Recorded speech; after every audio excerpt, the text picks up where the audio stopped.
这就是罗姆帝国的二公主塔利亚。奶妈一边梳头一边夸赞，说她美得像个天使，简直和当年的塞涅维尔夫人一模一样，尤其是这副打扮，简直就是18岁时的翻版。可这些话，塔利亚一句都不想听，她直接甩开了对方的手。这种赞美对她来说更像是某种诅咒。塔利亚已经听不下去了，她直接打断奶妈，只想赶紧换好衣服离开。可奶妈却捧出一件红色的礼服，兴奋地说：“这是塞涅维尔夫人当年第一次进宫时穿的衣服。”塔利亚看着这件旧衣，冷冷地问了一句：“那么久以前的事，你真的还记得吗？”奶妈却一脸笃定，说自己这辈子都忘不了那天，因为在那一天，有些事情彻底改变了。在奶妈的记忆里，当年的塞内维尔简直美得不像凡人，甚至连皇帝陛下都无法从她身上移开视线。但塔利亚对这些陈年旧事毫无兴趣，她冷冷地打断奶妈，要求对方动作快点。当她终于穿上这件红色的礼服，镜子里的人简直和当年的塞涅维尔一模一样。奶妈忍不住发出惊叹，可塔利亚心里想的却是：今天我一定要比任何人都更美，因为这副皮囊就是她反击的武器。如果可以的话，她要比母亲塞内维尔更美。塔利亚要让所有人的目光都死死地定在自己身上，直到再也没人会去多看一眼那个叫艾拉的女人。这种对关注的渴望，简直像是一种填不满的饥渴。这根本不是一个公主该有的眼神，而是一个掠夺者。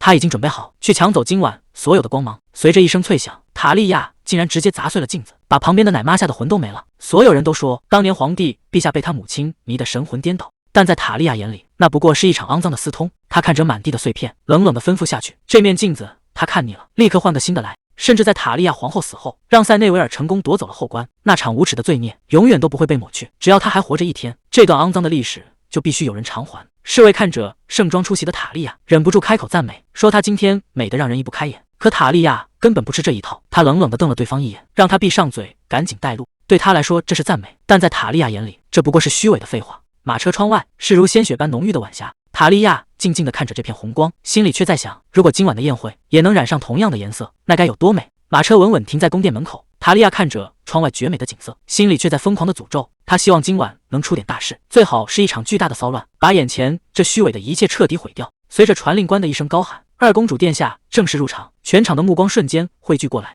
塔利亚一现身，原本热闹的会场瞬间安静了，所有人都在刻意避开他。他自嘲地笑了笑，觉得自己现在就像瘟疫一样，谁碰谁倒霉。就在这时，一个男子突然挡住了去路，语气里带着一丝挑衅，问他怎么有兴致来这种地方。塔利亚冷冷地打量着他，心里已经有了答案，这肯定又是艾拉身边那些没脑子的追随者之一。既然有人主动送上门找茬，那他也不打算客气了。塔利亚在人群中一眼就盯上了那个倒霉蛋，他故意凑到对方耳边，轻声问了一句：我是不是来错地方了？男人被这突如其来的靠近搞得完全乱了方寸，连话都说不利索。塔利亚笑着提醒他，这可是他父亲的宫殿，今晚的宴会也是为他的家人准备的，他出现在这里，难道还有什么问题吗？看着对方僵在原地，塔利亚心里清楚，这场猫捉老鼠的游戏才刚刚开始，宴会已经开始了。所有人都在窃窃私语，奇怪那位艾拉小姐怎么还没露面。塔利亚优雅地摇晃着酒杯，心里比谁都清楚答案，毕竟在那份精心准备的礼物下，没人能体面地站着。他脑子里全是艾拉狼狈的样子，那种像要把心脏都吐出来的惨状，在塔利亚眼里简直是这世上最美的画面。可惜了，今天只是让他丢了脸，还没能让他彻底消失。塔利亚抿了一口酒，眼神里透着一丝遗憾，要是那些幻想能成真，今晚才算真正圆满。塔利亚盯着杯里的红酒，脑子里全是恶毒的念头，他恨不得艾拉现在就断气，永远都别再睁开眼。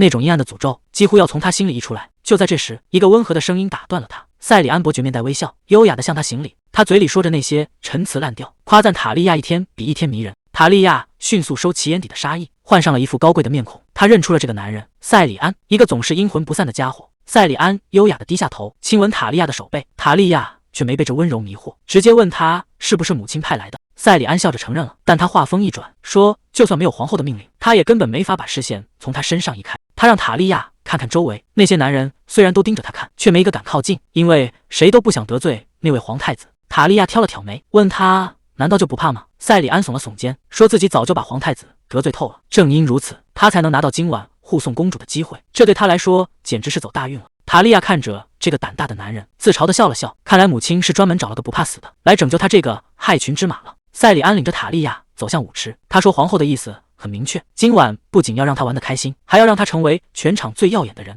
他优雅地弯下腰，在众目睽睽之下发出邀请，问公主殿下愿不愿意共舞一曲。塔利亚看着周围那些目光，他心里很清楚，这些人巴不得他立刻消失，或者像只老鼠一样躲在角落里，但他们越是想看笑话，塔利亚就越是不想让他们如愿。他沉默地伸出手，眼神里已经没了退缩，既然大家都想看，那就看个够吧。两人刚一入场，周围就响起一阵惊呼，谁也没想到这两个人凑在一起竟然会这么合拍。塔利亚很快就发现这个塞里安不简单，他的舞步极其稳健，每一个动作都恰到好处。在他的引导下，塔利亚越跳越顺，整个人在舞池里轻盈旋转，红色的裙摆像火焰一样燃烧。那些原本等着看笑话的人，现在全都看傻了眼，他们想看到的狼狈和尴尬一点都没有出现。现在的塔利亚就是这宴会厅里最耀眼的女王。就在塔利亚跳得正尽兴时，大厅门口突然传来通报，皇太子加雷斯和第一公主艾拉竟然在这个时候现身了。这对双胞胎兄妹盛装出席，一进场就成了全场的焦点。他们径直走向舞池中央，直接打断了正在跳舞的两人。加雷斯皮笑肉不笑的开口说：“真遗憾，打扰了大家的兴致。”艾拉也跟着走上前，语气平淡的说了句恭喜，但这气氛怎么看都不像是来祝贺的。塔利亚停下舞步，看着这两个不速之客。加雷斯和艾拉站在大厅中央，像两颗耀眼的太阳，享受着所有人的赞美和崇拜，而塔利亚在他们眼里仿佛根本不存在。看着那对兄妹虚伪的样子，塔利亚心里只有恶。别拿他和这两个人相提并论，那种光芒背后的阴影让他觉得恶心。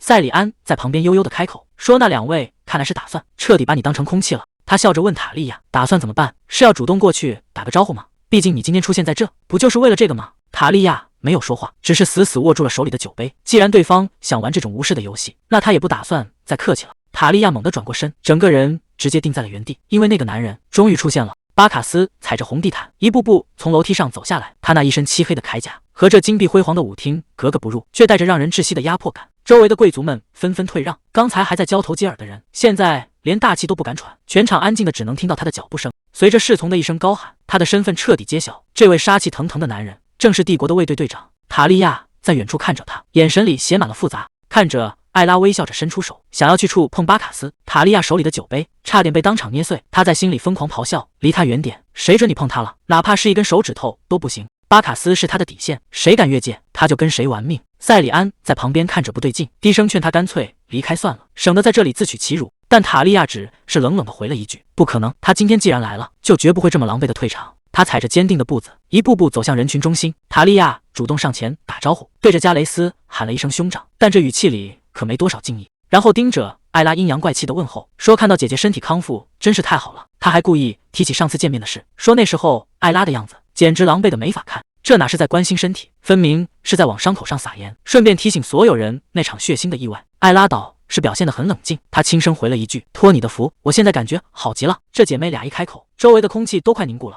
塔利亚看着眼前的艾拉，心里简直恨得发疯。明明自己才是那个下毒的人，对方凭什么能表现得这么淡定？这种被无视的感觉，让他觉得自己在对方眼里就像个一文不值的垃圾。他现在后悔的要命，当初就不该只用催吐剂，应该直接用剑血封后的毒药，彻底了结这个女人的命。哪怕事后要被处死，哪怕要下地狱，他也想亲眼看着艾拉断气。就在这时，加雷斯终于忍不住爆发了，他盯着眼前的人怒吼：“你怎么敢顶着这富贵样子出现在这种地方？”加雷斯当众把话说得很难听，他质问塔利亚是不是他母亲教他穿成这样来勾引他的臣民。塔利亚听完反而笑了，他觉得加雷斯这种愤怒的反应总算还有点人情味。他轻轻拎起裙摆，语气平淡的回击说：“这件衣服是他母亲当年第一次见父皇时穿的。”这招确实狠，直接搬出长辈来压人。他还故意问加雷斯：“父皇要是看到这身打扮，是不是也会觉得很惊艳？”加雷斯沉默了片刻，冷冷地丢下一句：“确实跟你很配。”他没再多纠缠，带着艾拉转身离开，只留下一句客套的谢谢。艾拉站在巴卡斯身边，当着所有人的面宣布了一个重磅消息：他们的婚期终于定下来了。等风之际一到，他就会正式嫁入西弗坎家族。这番话听着是喜讯，实际上是给在场所有人，尤其是给塔利亚下的最后通牒。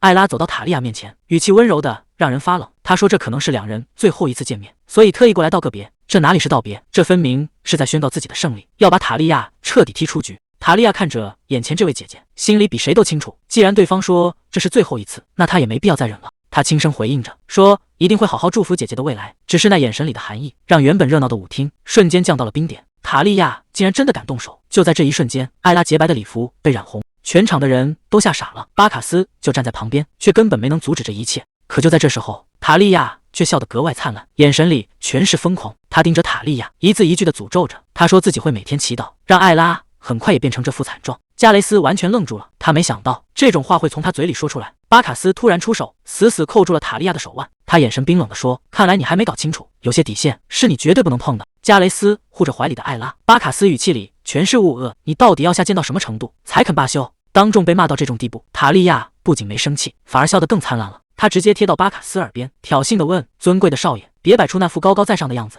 你以为这就是所谓的下贱吗？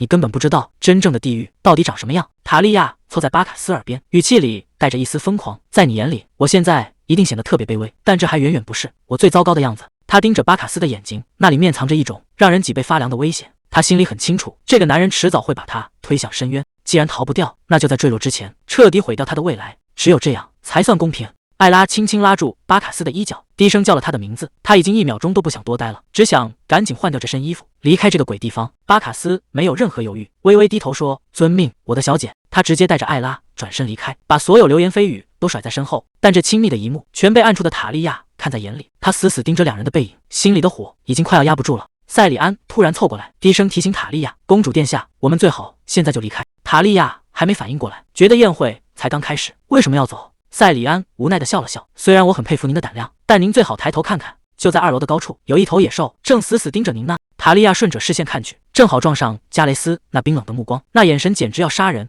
这一刻，他只觉得心力交瘁，只想赶紧上马车回家。谁也没想到，加雷斯会突然在大庭广众之下，直接对塔利亚动手。塔利亚整个人被掀翻在地，华丽的长裙散落一地，狼狈到了极点。周围的人都吓傻了，根本没人敢上前阻拦。加雷斯居高临下的看着他，眼神里没有一丝温度。他一字一句的说道：“听好了，我们现在仅仅是勉强容忍你活着而已。”加雷斯彻底疯了，他把塔利亚死死按在身下，动作粗暴的让人害怕。他在塔利亚耳边低声说：“这么长时间以来，我一直在忍，不停的忍。”塔利亚拼命挣扎，手指在加雷斯身上乱抓，却根本推不动他分毫。加雷斯冷笑着抓住他的手：“别费劲了，我的好妹妹，没必要再做这些无用功，因为我们所有人早就已经恨透了你。”塔利亚突然剧烈咳嗽起来，加雷斯却像没事人一样，大步走向马车。他被抓伤的手血还在往下滴，但他眼里只有恶。把塔利亚扔进车厢后，加雷斯冷冷地丢下一句话：“记清楚了，你母亲发疯的日子，还有你这个私生子在宫里闹的动静，全都到此为止了。”随着马车门砰的一声关上，塔利亚最后的希望也跟着彻底熄灭了。马车外的人急得团团转，不停地问殿下有没有事，可车厢里回应他们的只有一阵阵让人发毛的笑声。塔利亚满手是血的倒在座位上，看着自己血淋淋的指尖，不仅没哭，反而笑得越来越大声。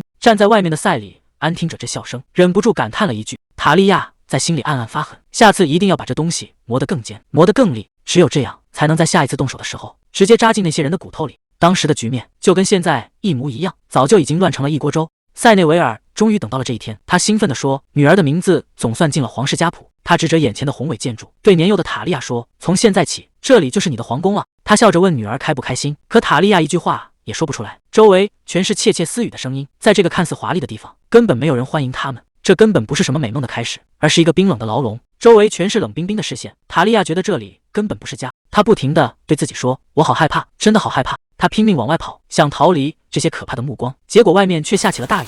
一只被淋湿的小鸟，就像现在的她一样，无处可躲。她突然想起，那时候母亲一直在掉眼泪，可她当时还不明白那些眼泪到底意味着什么。为了抹掉前任皇后的痕迹，皇宫里所有的花草树木全都被拔掉，重新种过。塔利亚看着树下的小鸟，还在想它是不是从树上掉下来的，结果脚下一滑，整个人直接摔进了泥坑里。他看着被弄脏的华丽长裙，委屈地说：“这下全毁了。”他觉得自己真是太蠢了，为什么要管一只鸟的死活，把自己搞得这么狼狈？可听着雨里的叫声，他还是没办法，真的转头就走。塔利亚在雨中停下了脚步，看着泥地里那个一动不动的小家伙，他小声嘀咕：“难道已经没气了吗？”他慢慢伸出手，把那只湿透的小鸟捧在手心，感觉到掌心传来微弱的颤动。还好他还活着。看着这个和自己一样弱小的生命，塔利亚决定一定要把他救回来。看着这只无家可归的小鸟，塔利亚觉得他就像自己一样，都被母亲彻底抛弃了。他轻声问：“你是不是也很冷？”雨越下越大，脚下的泥地变得软烂不堪。他站在雨里不知所措，只要再往前走一步，这个脆弱的小生命可能就真的没救了。大雨下个不停，塔利亚就这样孤零零地站在泥地，任凭雨水打湿全身，也舍不得松开紧握的双手。这一幕全被躲在树后的巴卡斯看在眼里，他觉得很奇怪，这种天气，这个女孩到底在干什么？塔利亚被困在泥坑里爬不出来，他抬头看着树下的巴卡斯，没好气的大喊：“你没看到我掉进来了吗？”巴卡斯一脸无奈，完全想不通他为什么要跑到这种地方受罪。虽然嘴上没说话，但他还是踩着泥水走了过去。这下塔利亚总算是有救了。巴卡斯主动伸出手让塔利亚抓紧他，可塔利亚却摇了摇头，他说自己手里正护着东西，根本腾不出手来。巴卡斯冷冰冰地回了一句：“既然不重要，那就把它扔了。”可塔利亚却攥得更紧了，他绝对不会放手。巴卡斯沉默了片刻，既然讲道理没用，他干脆直接动手了。塔利亚还没反应过来，整个人就被巴卡斯一把抱起，吓得他忍不住叫出声来。巴卡斯低声命令他别乱动，就这样带着他大步离开。这雨天路滑，他只能顶着大雨把塔利亚整个人抱起来走。看着满地的泥泞，巴卡斯忍不住抱怨：“真是糟透了。”塔利亚赶紧开口说会给他更好的补偿，甚至能买下比这贵得多的衣服。毕竟她可是个大人物的女儿。巴卡斯冷冷地回了一句，个子不大，口气倒挺嚣张。塔利亚整个人都愣住了，居然有人敢这么跟公主说话。两人来到树下躲雨，巴卡斯突然发现不对劲，他盯着塔利亚的手问：“你手里拿的是什么？”那团微弱的光芒在雨夜里显得格外扎眼。原来塔利亚一直护着的是一只掉进泥水里的小鸟。巴卡斯看着他冻得通红的手说：“你的手冰得像冰块一样。”他盯着塔利亚问：“你到底在那儿站了多久？”塔利亚沉默着没有回答，只是把那只湿透的小鸟捧得更紧了。塔利亚突然盯着巴卡斯开口：“你知道吗？你的眼睛里有一顶银色的皇冠。”巴卡斯整个人僵在原地，一句话也说不出来。雨声越来越大，两人就这样在树下对视着。谁也没想到，这句看似天真的话，竟然直接戳中了巴卡斯的秘密。巴卡斯死死盯着塔利亚，想知道他到底还看出了什么。就在这时，远处传来了奶妈焦急的呼喊声。塔利亚猛地回过神，低声说自己该走了。两人谁都没有再说话。塔利亚把那只湿透的小鸟轻轻放到了巴卡斯手中，他松开手，捧起那只受伤的小鸟，说：“它太冷了，你能带走它吗？”巴卡斯看着手心里微弱的生命，这一刻，他冰冷的世界似乎裂开了一道缝隙。塔利亚低声解释说，是因为自己的手太冷了，而他身上很暖和。两人的指尖在雨中交错，这一刻，某种无声的约定已经达成。巴卡斯没有说话，只是默默伸出手接过了那只受伤的小鸟。塔利亚抬头看着他，而巴卡斯避开了视线，但他已经无法拒绝这个女孩了。塔利亚最后问了一句：“那只鸟，它能活下来吗？”巴卡斯捧着那个微弱的生命，语气坚定地说：“他会活下去的。”得到了这个承诺，塔利亚终于转身跑进了雨幕，没有再停留。巴卡斯独自站在树下，看着那个远去的背影，他知道有些东西已经彻底改变了。塔利亚走出去很远，回头一看，发现那个巴卡斯居然还站在树下，他怎么还不走？难道他是在目送我离开吗？这种被注视的感觉让他怎么也没法装作不在意。塔利亚停下脚步，心里乱糟糟的，原本坚定的步子也变得犹豫了。还没等塔利亚反应过来，奶妈就一把抓住了他，急得大喊：“你到底跑哪去了？塞涅维尔夫人找你都快找疯了，而且你看看你现在的样子，等下还要去见国王陛下呢。”塔利亚只能小声撒谎说自己只是散步的时候摔了一跤，结果被奶妈一顿吐槽，哪有人这种天气出来散步的？他被强行拉着往回走，可就在离开的一瞬间，塔利亚还是忍不住回头看了一眼。那棵大树下仿佛还留着巴卡斯的气息，这一走不知道什么时候才能再见了。整个皇宫都乱成一锅粥了，到处都是搬东西的人，谁都不敢在这时候出差错，因为过不了几天，大公主和皇太子就要出发去巡礼了。作为开国皇帝的后代，巡礼是每个皇室成员必须迈过去的坎。女孩子出嫁前要去，男孩子满了20岁也得动身。大公主和皇太子是同年同月同日生，所以这次两人要一起去接受神的祝福。而负责全程护送他们的，正是禁卫队队长巴卡斯。看着窗外的雨，塔利亚又想起了小时候，那天也像现在这样，雨下个不停。原本说好要来的父母，最后谁都没有出现。偌大的宫殿里只剩下他一个人，他到现在都在后悔，要是那天能跟着那个人一起走就好了。从那以后，他总是一个人在花园里转悠，希望能再见到那个身影。可从那以后，那个少年就彻底消失了，再也没有出现过。在那座冰冷的大房子里，他只能缩在被子里自己取暖，甚至开始怀疑那个人是不是自己编出来的幻觉。毕竟一个从来没存在过的人，又怎么可能找得到呢？就在他路过走廊时，窗外一个练剑的身影让他停下了脚步。塔利亚指着那个少年问：“那个人是谁？”老管家头也不回地说：“那些都是名门贵族家的孩子，以后要进禁卫队的。”他还想再问得仔细点，管家却直接打断了他，说：“皇帝陛下还在等着，催他赶紧走。”谁能想到这一错开，竟然就是这么多年。在皇帝眼里，这个亲生女儿根本不重要。塔利亚心里一直恨他，觉得是父亲夺走了深爱的母亲。哪怕他站在跟前，皇帝连头都不抬一下，只是冷冰冰的宣布已经给他找好了礼仪老师。最让他难受的是，明明自己长得和母亲一模一样，父亲却连看都不愿意看他一眼。除了没完没了的功课，这个男人没给过他哪怕一点点温度。虽然被管家催着去见父亲，可塔利亚的心思早就飞到窗外去了。在那座空荡荡的宫殿里，他开始有了自己的小秘密。每次路过走廊，都要偷偷往训练场那边瞄一眼。他抱着厚厚的书，在长廊里一路小跑，心里只剩下一个念头：明天他还会出现在那里吗？训练场上传来一阵兵器碰撞声，塔利亚抱着书，下意识地停住了脚步。在一群对练的见习骑士里，那个少年的动作最干净利落，只用一招就让对手的剑脱手飞出。看着他伸手拉起地上的同伴，塔利亚心里猛地一跳，没错，就是他。这一眼，他终于看清了巴卡斯的样子，也记住了这辈子最难忘的一个瞬间。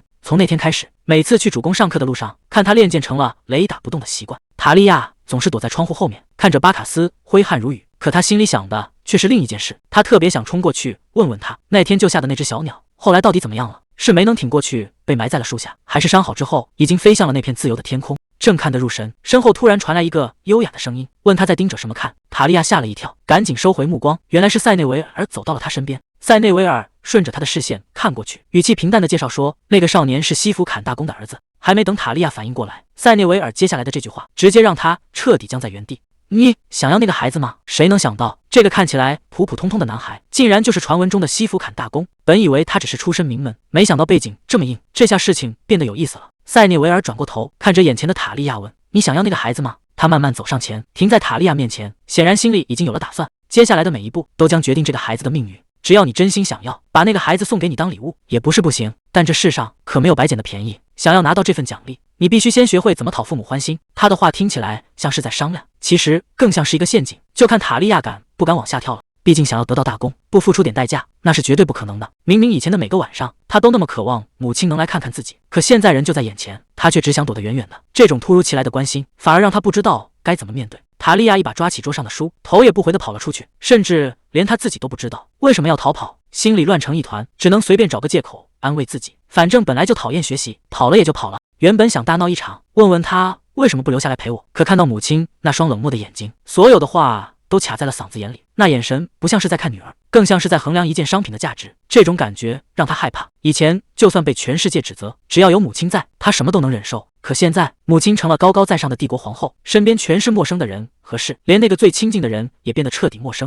深夜里，他只能一个人躲在被窝里，多希望这时候能有人紧紧地抱抱他。谁能想到，这种在外人眼里的顶级生活，对塔利亚来说简直就是一种折磨。这些女仆根本没把她当人看，手里的刷子没轻没重，动作粗鲁的，就像是在刷洗一件旧家具。哪怕头发被扯得生疼，塔利亚也只是低着头，一句话都不敢说。在这个冰冷的皇宫里，她不是什么尊贵的公主，只是一个任人摆布的木偶。这种日子什么时候才是个头？换上这身华丽的礼服，塔利亚并没有变成快勒的公主，反而趁着守卫不注意，一个人偷偷溜了出来。身后传来了女仆们的喊声，他们正急着到处找人，可听那语气，根本没人在乎塔利亚的安危。有人甚至冷笑着说：“不用管他，反正他自己会回来的。”塔利亚穿过开满鲜花的花园，躲开所有人的视线，一直往皇宫最偏僻的地方走去。他不想回那个冰冷的房间，只想找个没人发现的地方彻底消失掉。可这皇宫就像个巨大的迷宫，他真的能逃出去吗？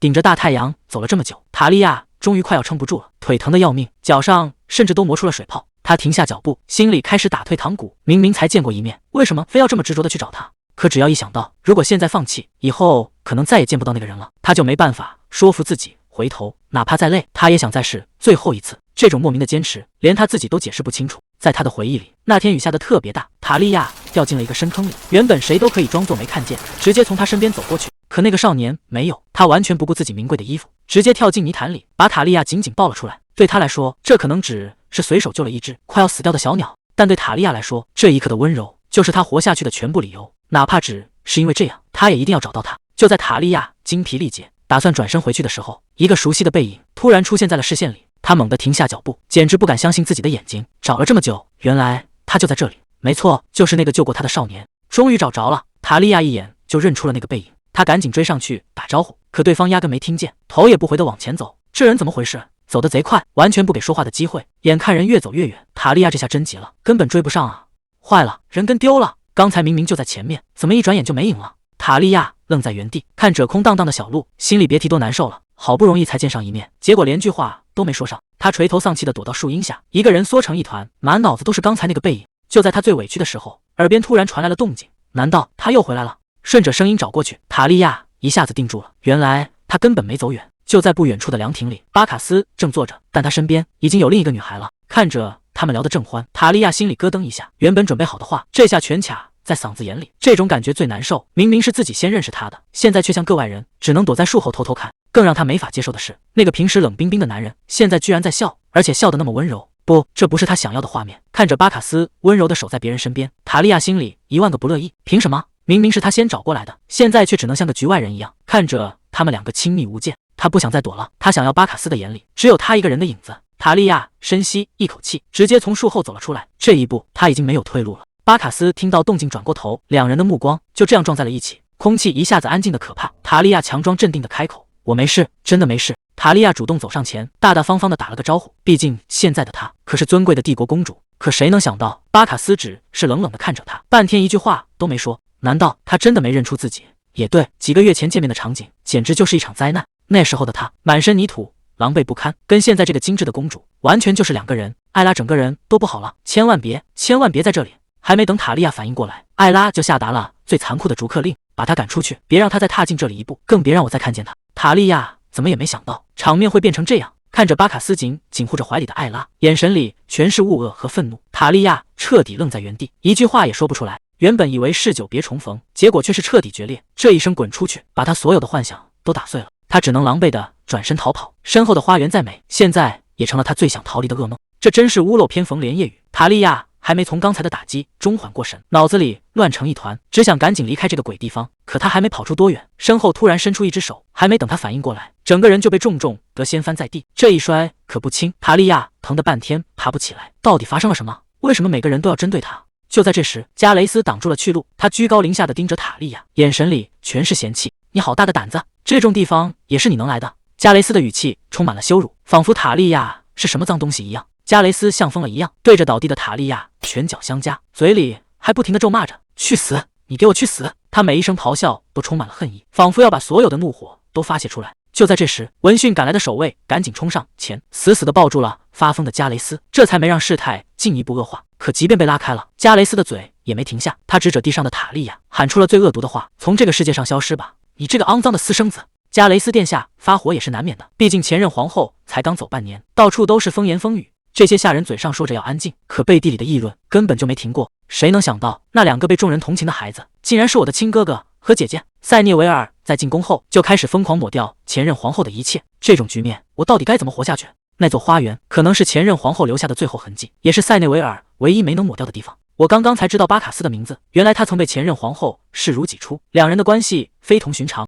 可现在，我的母亲成了那个破坏者，成了他眼里的死对头，恐怕这辈子他都不会对我露出一丝笑容，甚至连我也会被他当成仇人来看待。记忆里全是刺耳的尖叫，还有那些难听的咒骂，仿佛要把我整个人撕碎。凭什么要我感到愧疚？我明明什么都不知道，我不是坏孩子，更没有做错任何事，可现实却给了我一记耳光。永远冰冷的洗澡水，下人们粗鲁的拉扯，还有那些早就放凉了的剩饭。原来从我进宫的那一刻起，这场无声的惩罚就已经开始了。那些下人的眼神越来越冷漠，背地里的欺负也变本加厉。在这个家里，我似乎成了所有人发泄的对象。直到这一天，事情突然发生了反转，餐桌上不再是冰冷的剩饭，而是精心准备的丰盛大餐。看着眼前冒着热气的食物，我甚至有些不敢相信，周围伺候的人也比平时多得多，气氛变得有些古怪。难道说他们终于打算放过我了？那些折磨我的念头真的彻底消失了吗？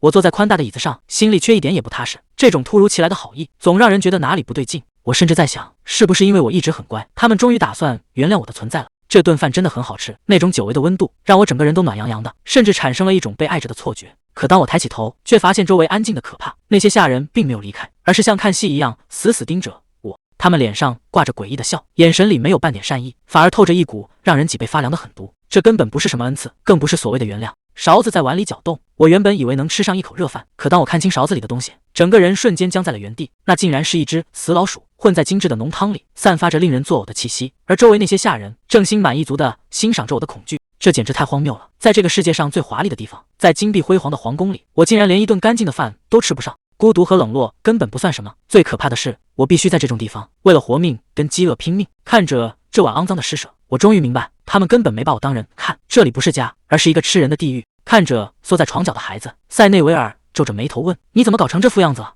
他语气里没有多少心疼，反而觉得是奶妈大惊小怪，才害得他不得不亲自跑这一趟。看到塞内维尔的那一刻，所有的委屈瞬间爆发，他颤抖着喊出那声母亲，眼泪再也止不住了。塞内维尔坐到床边，终于察觉到了不对劲，原来这段时间他竟然只靠着一点水果和蜂蜜活命。看着怀里瘦弱的孩子，塞内维尔陷入了沉默。他一边哭一边告状，说那些下人一直在糟蹋他们母女，把积压已久的委屈全都倒了出来。他死死拽住塞内维尔的衣角，像是抓住了最后一根救命稻草，求母亲一定要替他出头，让那些坏人再也没法欺负他。他以为只要母亲肯出手，这一切噩梦就能结束，可他等来的却是一句最冰冷的话。塞内维尔居高临下的看着他，语气里没有一丝温度。我为什么要帮你想办法？塞内维尔冷冰冰地说，这座宫殿和所有仆人都是你的，你已经9岁了，怎么还能因为这点小事就来哭诉？身为皇帝的女儿，竟然被这些琐事搞得束手无策，这种软弱的样子简直让人无法理解。塔利亚愣在原地，眼前的母亲变得越来越陌生，那种压抑的气息就像一团黑影要将他吞没。他想开口求救，却发现眼前的亲人比那些危险更让他感到恐惧。塞内维尔根本不想听他的哀求，反而随手塞给他一个护卫。他说这人已经被调教得服服帖帖，只要用得顺手，会是个非常完美的工具。塔利亚死死拽住塞内维尔的衣角，大声喊着自己不需要什么护卫，他只想要母亲留在身边，哪怕只有一会也好。可塞内维尔只是冷冷地看着他，那副高高在上的样子，仿佛在看一个无理取闹的陌生人。这一声塔利亚听不出半点母女间的温情，塔利亚终于明白，在这个冰冷的宫殿里，所有的痛苦和灾难，竟然全都是因为他自己。塞涅维尔接下来的话撕开了这个家最残酷的一面。他说：“你以为为什么没人敢往我的汤里扔死老鼠？为什么我的洗澡水永远温热芬芳，餐桌上也总是摆满丰盛的食物？那些人不敢对我做这种事，秘密只有一个，那就是他们打心底里怕我，甚至对我有一种莫名的敬畏。”塞涅维尔俯下身子，语气里透着让人胆寒的冷静。他说：“就算有无数人误我，觉得我恶心，他们也绝不敢把我当成好捏的软柿子，因为我是一个让他们感到极度恐惧的存在。塔利亚，你给我记住了，这就是在这个家里活下去的唯一办法。”塞涅维尔的话像刀子一样，直接扎进了塔利亚的心里。他说：“强大而美丽的人只会让人感到敬畏和嫉妒，可如果只有美貌却性格软弱，那就只能沦为别人抢夺的猎物。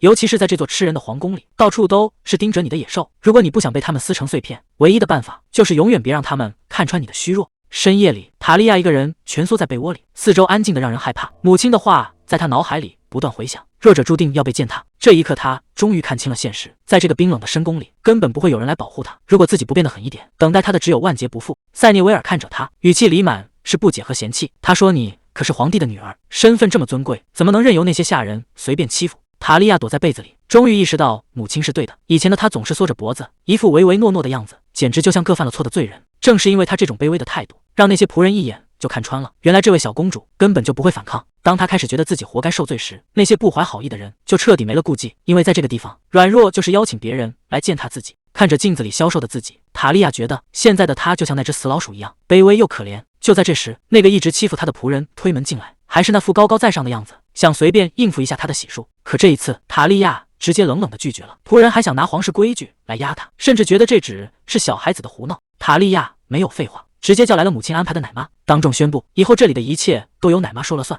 你可以滚了。仆人还想开口反驳，塔利亚一个眼神瞪过去，直接搬出了皇后的名号。怎么，你现在是想抗旨吗？这下轮到对方彻底傻眼了，那个曾经任人拿捏的小公主，好像在一夜之间完全变了一个人。塔利亚当众宣布，以后洗漱穿衣这种事，那个势利的仆人再也没资格插手。可对方显然还没意识到问题的严重性，居然还敢随口叫她小姐。这一声小姐彻底点燃了塔利亚的怒火，他直接一个耳光甩过去，声音清脆响亮，打得对方半天没反应过来。塔利亚冷冷的警告：“要我说多少次你才能记住，我是这国家的公主，你必须叫我殿下，再敢叫错一次，下次就不是一个耳光能解决的了。”就在这时，门外出现了一个黑发少年，他看起来冷冰冰的，塔利亚一眼就认了出来，这就是母亲安排给他的贴身守卫。他没有多余的废话，只是低声说了句：“跟我来。”塔利亚直接坐上主位，语气平淡却不容置疑：“上菜吧。”餐桌上的气氛冷到了极点。就在这时，塔利亚突然放下了餐具，指着身边的空位，对着那个欺负过他的仆人说：“你过来，坐在这儿陪我吃。”这句话一出，那个仆人当场就吓傻了，他支支吾吾的开始道歉，嘴里喊着殿下饶命，还找借口说自己手头还有活，想赶紧逃离这个地方。想跑恐怕没那么容易。塔利亚一言不发，直接伸手死死按住了桌上的水壶。谁也没想到塔利亚会直接动手，看折倒在地上求饶的仆人，他没有半点怜悯，反而语气冰冷低质问：“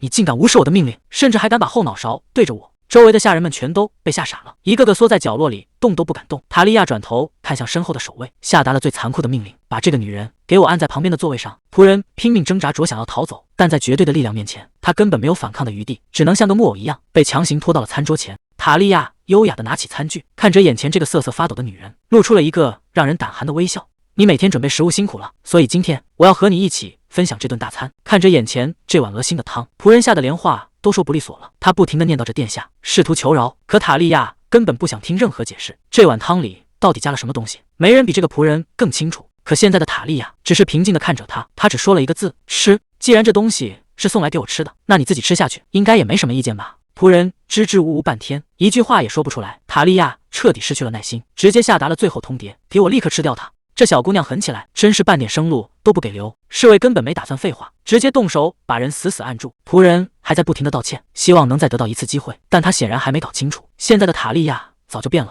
如果不把这碗东西吃干净，你今天就别想站着走出去。这语气平淡的让人脊背发凉。求饶，这已经是最大的仁慈了，毕竟比起直接没命，这小姑娘确实给了他一个机会。既然听懂了，那就赶紧把这些东西全都塞进嘴里。全场死一般的寂静，谁也没想到这小姑娘居然是认真的，但仆人还在犹豫，显然是在赌对方不敢真的动手。塔利亚冷笑一声，直接吩咐侍卫把这女人的手给我按在桌上。既然你这么不领情，那我就先切掉你一根手指，当做不听话的教训吧。餐刀在灯光下晃得人眼晕，这下仆人彻底崩溃了。比起被切掉手指，他宁愿去吞那些有毒的东西。他疯狂地尖叫着：“我吃，我全都吃下去！”仆人这下是真的怕了，抓起勺子就开始疯狂往嘴里塞，哪怕被噎得直翻白眼，也根本不敢停下来。塔利亚就这么冷冷地看着，一字一句地告诉他：“给我吃干净，我要看到碗底连一滴都不剩。”周围的人全都被吓住了，谁能想到一个这么小的孩子手段竟然能这么硬？这哪里是在吃饭，这分明是在杀鸡儆猴。直到看着仆人彻底瘫倒，塔利亚才优雅地站起身，随口吩咐了一句：“把这里收拾干净，再给我拿点新鲜的食物来。这次记得要像样一点。”从那天起，那些明目张胆的欺凌就像一场梦一样全消失了。所有人见到他都变得小心翼翼，生怕哪句话说错就丢了命。但随之而来的是满皇宫传得沸沸扬扬的流言，大家都在背后指指点点，说这位二公主小小年纪，心肠竟然毒辣到了这种地步，连一个无辜的仆人都不放过，简直就是个不折不扣的恶女。甚至有人私下里说，这皇宫里怕是钻进了一窝阴毒的毒蛇，名声虽然臭了，但至少再也没人敢随便踩到她头上。就在塔利亚习惯了孤独的时候，塞涅维尔突然出现了，他张开双臂，笑得比阳光还要灿烂。好久不见，你今天看起来真是漂亮极了。这突如其来的热情让塔利亚整个人都愣在了原地，他还没反应过来，对方已经快步走到了跟前。塞涅维尔一脸歉意地说：“这么久没来看你，你一定是在生我的气吧？原谅我，我只是为了给你准备一份特别的礼物。”礼物？塔利亚有些迟疑，在这个人人避他如蛇蝎的宫廷里，竟然还有人会专门为他准备礼物。我听说你把那些没规矩的仆人全都收拾得服服帖帖，这当母亲的真是为你感到骄傲，所以你理应得到一份奖励。塞涅维尔笑得一脸灿烂，拉着塔利亚的手，神神秘秘地指向身后，看，这就是我为你准备的惊喜。随着塞内维尔的一声欢呼，巴卡斯缓缓从阴影中走了出来。从今天起，这位英俊的小骑士就是负责保护你的专属守卫了。谁也没想到，这两个人的命运竟然会以这种方式正式交织在一起。巴卡斯站在光影里，神情冷淡的像是一尊冰雕，他微微低头，声音平静的没有一丝起伏。我是巴卡斯，从今天起，直到您成年礼的那天，我都将守在您的身边。听到这个名字，塔利亚整个人都僵住了，竟然真的是他。塔利亚心里乱成了一团，他竟然一句话也说不出来。看着巴卡斯，塔利亚一句话也说不出来，该对他说什么呢？曾经，这个少年是他在这座冰冷皇宫里唯一的一点希望，也是唯一会对着他露出温柔笑容的人。可现在，那双眼睛里只剩下让人胆寒的冰冷。塔利亚下意识地往后退了一步，这种距离感让他感到窒息。既然注定要变成敌人，那就干脆断个干净。塔利亚指着大门，用尽全身力气喊了出来：“现在就给我滚出去，立刻消失在我的面前！”塔利亚指着他的鼻子，骂出了最难听的话。他要用这种方式亲手毁掉两人之间所有的可能。站住！别就这么居高临下的看着我，难道你连怎么给公主行礼都还没学会吗？看着眼前这个沉默的少年，塔利亚在心里一遍又一遍地告诉自己，他不是希望，更不是什么救赎，他只是一个守卫，一个必须对自己绝对服从的工具。巴卡斯没有反驳，只是沉默地低下了头，看着眼前单膝跪地的少年。塔利亚在心里默默定下了结论：你以后一定会成为我的痛苦。巴卡斯低着头，声音听不出任何情绪。遵命，公主殿下。一转眼，时间已经来到了现在。这里是罗姆帝国，曾经的纠缠让艾拉的生活彻底变了样。她不再是以前那个女孩，而那个男人巴卡斯也出现在了这里。两人的距离似乎比想象中还要近，旁边的侍女都在起哄，问艾拉怎么不去打个招呼。毕竟眼前的巴卡斯看起来比以前温柔多了，但在艾拉的记忆里，这个男人曾经像个没灵魂的木偶。他很小就被送进皇宫，接受那些灭绝人性的训练。在那段黑暗的日子里，他丢掉了所有的感情，没有喜怒哀乐，甚至连生存的本能都被抹杀了。虽然有人曾想保护他，但那时候的他早就成了一个只会听命行事的空壳。谁能想到，等这次任务结束，这个曾经的杀戮机器就要成为艾拉的丈夫了。虽然他现在表现得很体贴，但艾拉心里总觉得这一切真实的让人害怕。在艾拉眼里，巴卡斯曾经是个温柔的孩子，他曾那样坚定地守在自己可怜的母亲身边。虽然现在的这场婚姻说白了只是一场利益交换，但艾拉已经暗暗下了决心，只要自己付出足够的真心，哪怕他现在冷得像块冰，总有一天这颗心也能被彻底捂热。艾拉开口问巴卡斯怎么了，他赶紧找了个借口，说只是来看看出发的进度。巴卡斯倒是没多想，只是提醒他准备工作快结束了，接下来的路恐怕会比想象中还要辛苦。加雷斯为了留住妹妹，简直是在胡搅蛮缠，又要厨师，又要裁缝，甚至还要配个专门的小丑。艾拉觉得很不好意思，赶紧替哥哥向巴卡斯道歉。没想到巴卡斯倒是一脸淡定，觉得当哥哥的舍不得妹妹，这点折腾根本不算什么。虽然巴卡斯很大度，但艾拉心里始终有个疙瘩，他要是真的走了，哥哥一个人留在宫里，怎么对付那个难缠的女人？犹豫了半天，艾拉小声问了一句：结婚以后能不能经常回来看看？他本以为这要求挺幼稚，谁知道巴卡斯想都没想就答应了，只要他身体受得了，想什么时候回来都行。这一句话让艾拉心里踏实了不少，这个男人似乎比他预想的要可靠得多。艾拉叫住了正要出发的巴卡斯，想耽误他一会儿功夫，因为在踏上旅程之前，他有一份特别的礼物要送。他拿出一块精致的手帕，上面亲手绣着家族的家徽，按照当地的传统，未婚妻都要在远行前送上这份心意。虽然这次他们是并肩同行，但艾拉还是想把这份祝福亲手交到他手上。巴卡斯看着手里的手帕，沉默了很久。他没有表现出预想中的欣喜，反而低声说了一句：“像他这样的人，根本受不起这么珍贵的礼物。”巴卡斯收下了手帕，轻声承诺会好好珍惜。可这温馨的气氛还没维持多久，就被急促的脚步声打破了。传令兵气喘吁吁地跑来，说：“皇帝陛下有急令，要巴卡斯立刻进宫。”艾拉心里咯噔一下，这事儿绝对跟塞涅维尔脱不了干系。那个女人最擅长挑拨离间，这次肯定又是想在背后搞鬼。虽然这次联姻是元老院的决定，但塞内维尔为了拆散哥哥和巴卡斯，什么阴招都使得出来。他一定是又去父皇面前吹枕边风了。想到这儿，艾拉不再犹豫，她直视着巴卡斯的眼睛，坚定地说要和他一起去。这一次，他绝不能让那个女人的阴谋得逞。很久以前有这么个故事，一对感情极好的亲兄弟，却被一个恶魔盯上了。恶魔最恨世间的美好，于是他在兄弟俩面前扔下了一块巨大的黄金。就因为这块金子，兄弟俩彻底红了眼。为了争夺财宝，最后竟然挥刀相向。艾拉心里突然冒出一个念头：塞涅维尔不就是那个黄金恶魔吗？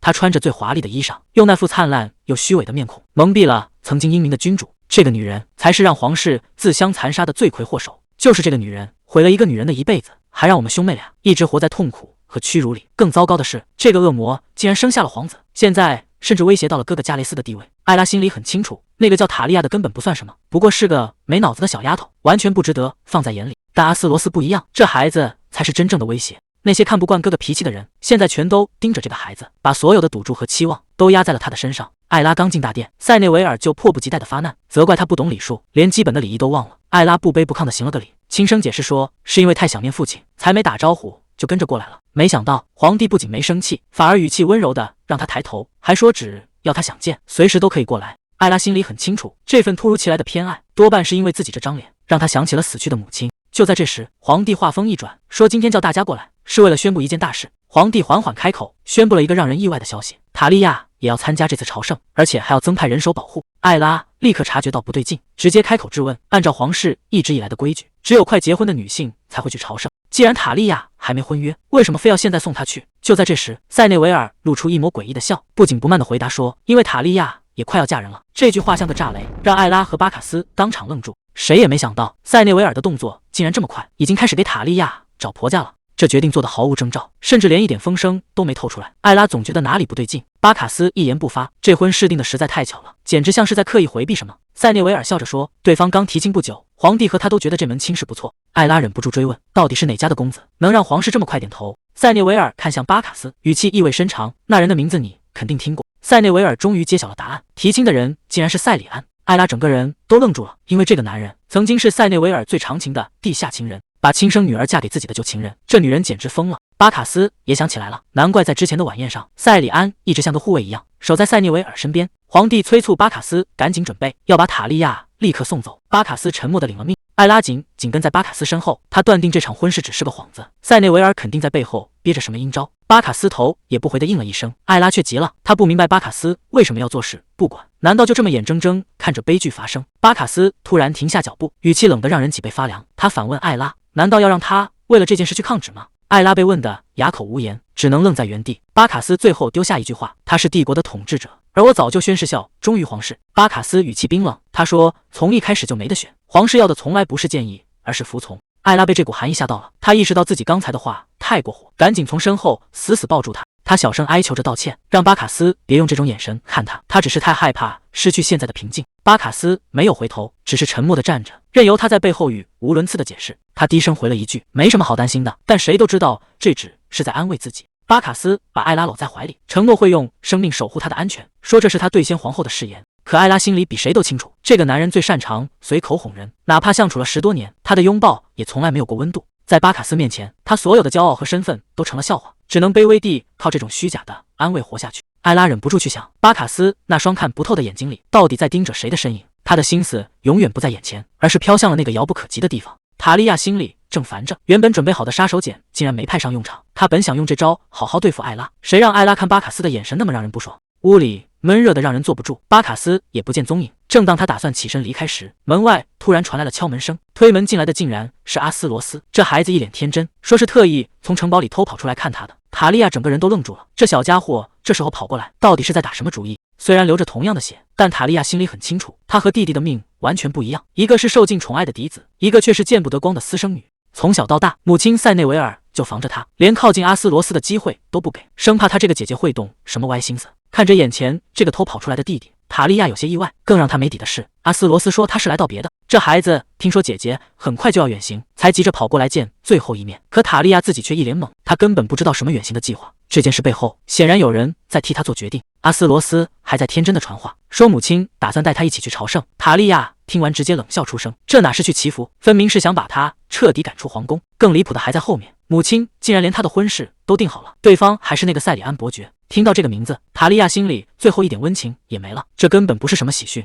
而是一场明目张胆的交易。他盯着眼前的弟弟，语气冰冷到了极点，问他是不是特意跑过来庆祝他这个眼中钉终于要滚出皇宫了。阿斯罗斯还在那儿表达不舍，说咱们可是亲姐弟，要是你真嫁远了，以后想见一面都难。可塔利亚看着墙上那张全家福，心里只有阵阵发冷。皇帝、皇后还有受尽宠爱的儿子，那才是完整的一家人，而他自己更像是这个完美家庭里的一块污点，怎么看都显得多余。他冷笑着问阿斯罗斯，你是不是也想让我像艾拉那样，为了你的前途去牺牲自己？这话一出，阿斯罗斯彻底慌了，他怎么也没想到姐姐会把话说明到这个份上。塔利亚彻底把话挑明了，他说自己的婚事不过是母亲为了给阿斯罗斯铺路才搞出来的政治交易。看着眼前这个在温室里长大，从没见过人心险恶的弟弟，塔利亚只觉得一阵恶心。他根本不想当什么温柔姐姐，他冷冷地丢下一句话，说自己讨厌阿斯罗斯，就像讨厌皇宫里其他所有人一样。既然听懂了，就赶紧滚。这一番话成了阿斯罗斯人生中第一道伤疤。塔利亚却连头都没回，直接无视了被吓傻的弟弟，大步离开了房间。塔利亚披上斗篷，独自穿过幽暗的走廊，推开了那扇隐秘的大门。谁能想到，高贵的塞尼维尔夫人竟然躲在堆满禁书的密室里，摆弄着那些诡异的炼金器材。塔利亚走到母亲身后，低声汇报说，阿斯罗斯刚刚来过，而且带来了一个惊人的消息。他低着头说，自己好像马上就要结婚了，可对方甚至连正眼都没瞧过他。塞内维尔听完沉默了很久，推了推眼镜，冷淡的回答，真没想到他竟然会看上你。塔利亚心里很清楚，在母亲眼里自己只是个工具。他愤怒地质问塞内维尔，为什么要背着自己定下婚约，甚至还要把他送去参加朝圣？面对女儿的质问，塞内维尔表现得极其冷淡，他漫不经心地摆弄着眼镜，直言这不过是顺水推舟，反正塔利亚迟早都要嫁人。塔利亚冷笑着揭穿了真相，那个所谓的合适人选，就是像毒蛇一样的塞里安吧？他讽刺母亲是不是已经亲自验过货了？没想到塞涅维尔根本不避讳，反而露出了玩味的笑容。他说，如果论起男人的本事，塞里安确实是个不可多得的天才。这番话让气氛彻底降到了冰点。在这场权力的游戏里，亲生女儿也不过是他随手抛出的筹码。塔利亚彻底爆发了，他大喊着宁愿死也不要嫁给那种恶心的男人。可塞内维尔连头都没抬，只是平静地翻看着手里的名单。他说，既然你不喜欢这个，那就从剩下的候选人里再挑一个。塔利亚看着那份名单，心里很清楚，那些人全都是母亲的傀儡。他绝望地质问母亲，为什么非要这样操控自己？为什么要一直演这种虚伪的戏码？结果塞内维尔的一句话直接戳中了他的死穴。塞内维尔冷笑着说，难道你还在惦记那个巴塔斯？为了成全你的心思，我把他留在你身边整整7年，可结果呢？是你自己太没用，根本没本事让他多看你一眼。塞内维尔的每一句话都像针一样扎在塔利亚心上。他冷冷地提醒女儿，你最想要的那个男人马上就要成为别人的新郎了。看着失魂落魄的女儿，塞内维尔突然换了一副面孔，他温柔地叫出塔利亚，声称这一切都是为了女儿好。他伸出手给出了2个选择，要么用尽手段去抢回那个男人，哪怕对方是像塞里安那样的狠角色，要么就彻底认输，带着你那点可怜的自尊心去当一个彻头彻尾的失败者。这根本不是什么选择，而是一个精心布置的陷阱。塔利亚已经没有退路了。塞内维尔贴在女儿耳边，用最温柔的声音说着最狠的话。他说自己当年就是靠手段才得到了想要的一切，如果塔利亚没那个本事去抢，那就随便找个男人嫁了，假装自己过得很幸福。虽然这种活法很窝囊，但起码能留住最后一点体面。这是塞内维尔给出的最后通牒，这次朝圣之旅就是塔利亚最后的机会，是去争夺权力，还是彻底认输，全看他接下来的选择。塔利亚独自站在夜色里，心里只觉得一阵恶心，说什么为了他好，这种虚伪的借口简直荒谬。天亮之后，城堡门口堆满了沉重的木箱，塔利亚带上了所有的家当，看着堆成小山的行李箱，负责护送的骑士埃德里克实在忍不住了，他委婉地提醒塔利亚，虽然皇室的体面很重要，但几百件礼服和整箱的珠宝确实会让行程变得非常缓慢。塔利亚听完冷笑一声，他觉得这个新来的骑士真是没见过世面。他理直气壮地反驳说，自己每天光是见不同的人就要换好几套衣服，这些行李已经是精简过后的结果了。埃德里克被对得哑口无言，只能默默转身去安排搬运。可塔利亚看着满箱子的珍珠玛瑙，心里却还在嫌弃这些东西不够分量。他盯着那些闪烁的宝石，心里只有一个念头，如果不打扮得比艾拉更耀眼，那这趟远行还有什么意义？他不仅要带走这些，还要在接下来的舞会上把那个女人彻底比下去，让所有人的目光都只停留在自己身上。塔利亚看着眼前乱糟糟的随从，心里其实100个不情愿，但为了不让自己看起来太寒酸，他只能一边嫌弃一边忍受，甚至还打算去皇后那里再搜刮点珠宝。就在他磨磨蹭蹭的时候，巴卡斯带着一身寒气出现了。他冷冷地盯着还没登车的塔利亚，语气里没有半点温度，直接问他到底还要准备到什么时候。旁边的士兵也一脸为难地报告说，大小姐的行李实在太多了，现有的马车根本装不下，恐怕还得再加1辆车才行。巴卡斯看着满地堆积如山的箱子，沉默了很久。他转过头盯着塔利亚，眼神里写满了不耐烦。他毫不客气地提醒这位大小姐，这次行程要经过6个大城市，缺什么东西完全可以路上再买，现在立刻把这些没用的行李都扔了。这下场面彻底僵住了。塔利亚显然没料到这个男人竟然一点面子都不给他。塔利亚根本听不进去劝告，他理直气壮地反驳，说自己怎么可能预料到路上需要什么，所以必须把能带的都带上。巴卡斯耐着性子解释，西北边境到处都是商业城市，缺什么随时都能买，没必要为了这点衣服首饰让整个随从队伍累死累活。这句话直接点燃了火药桶，塔利亚气得大喊大叫，他觉得巴卡斯就是故意的，想让他看起来像个只知道奢侈的蠢货，好让别人拿他去跟艾拉做对比。巴卡斯听完冷笑一声，语气里满是嘲讽，他说，你什么时候开始在意名声了？再说了，根本没人会拿你跟大公主比，别在这儿瞎操心。塔利亚哪受过这种羞辱，他恼羞成怒，抬起手就想给这个男人一巴掌，结果手还没落下，就被巴卡斯死死扣住了手腕。巴卡斯没有半点退让的意思，他冷冷地看着眼前的女人，直接下达了死命令，除了必需品，剩下的行李全部给我卸下来。塔利亚只能无力地尖叫，可在这支队伍里，现在已经没人会听他的了。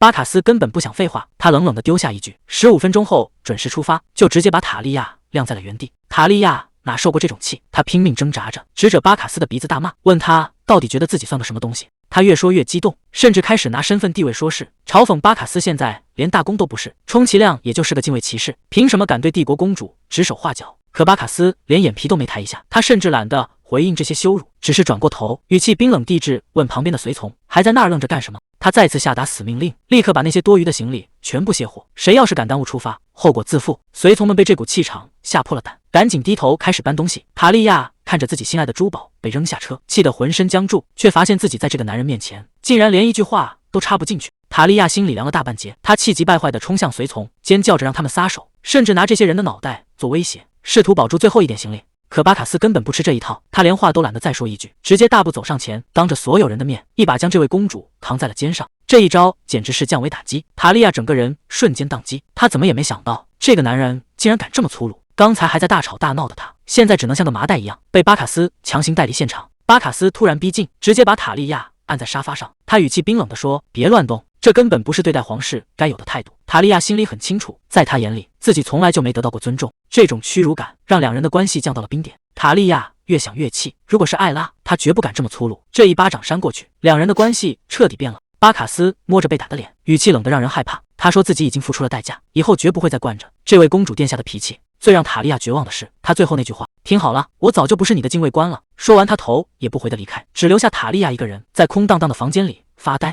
外面的嘈杂声越来越大，要是换做以前，塔利亚早就亲自出手解决掉这些麻烦，可现在巴卡斯就在外面，他心里很清楚，如果自己现在敢踏出房门一步，那个男人绝对不会冷眼旁观。这种被看穿、被压制的感觉让他感到一阵无力。曾经那个听命于他的禁卫官，现在成了他最大的威胁。塔利亚最终还是没动，只能一个人躲在房间里，听着外面那些不属于他的动静。马车缓缓启动，这场所谓的帝国巡礼，在塔利亚眼里不过是一场噩梦的开始。外面的车队浩浩荡荡，所有人都在追随开国皇帝的足迹，看起来神圣又庄严。可塔利亚坐在车里，心里却冒出一个疯狂的想法，如果这支队伍是直接开往地狱该多好，要是大家能一起走进坟墓，让这一切就在现在彻底结束，那才是真正的解脱。这种毁灭一切的念头让他在华丽的马车里显得格外冷漠。车队沿着河流一路向北，这不仅仅是一次旅行，更是为了重温那段统一大陆的辉煌历史。当年的大陆还是十国割据，战火烧了整整20年，直到开国皇帝达里安横空出世，才终结了那个混乱的时代。现在的这场帝国巡礼，说白了就是一场皇室的大型政治秀，